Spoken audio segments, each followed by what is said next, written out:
बिस्मिल्लाहिर्रहमानिर्रहीम, अस्सलाम वालेकुम। कैसे हैं आप लोग? उम्मीद करता हूँ खैर से होंगे। मैं आज आपको दो टिप्स देने वाला हूँ बच्चों के हवाले से। आपके बच्चे अगर स्टडी करते हैं तो दो चीज़ें ऐसी उनमें आप लोग देखें तो आप परख सकते हैं। भले आप लोग इतने पढ़े लिखे नहीं हैं या आपके पास इतना वक्त नहीं है, आप दो ऐसी बातों को उनमें देख के आप उनको परख सकते हैं कि क्या आया, क्या वो पढ़ाई में ठीक है या नहीं।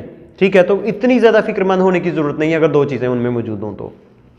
पहली चीज कि क्या आपका बच्चा हर रोज स्कूल जा रहा है या नहीं, रेगुलर है कि नहीं, शौक से स्कूल जाता है या नहीं। दूसरी चीज ये है कि आपका बच्चा घर में, अमूमन आप लोगों ने देखे कि अमूमन हमारे बच्चों को स्कूल्स में टीचर्स जो हैं वो होमवर्क देते हैं कि ये आपने घर का काम करके आना है होमवर्क के तौर पर। तो वो घर में होमवर्क करता है। आया कि वो बैग लेके किताबें लेके बैठता है या नहीं। अगर वो बैठता है किताबें लेके और वो हर रोज स्कूल भी जाता है, रेगुलर भी है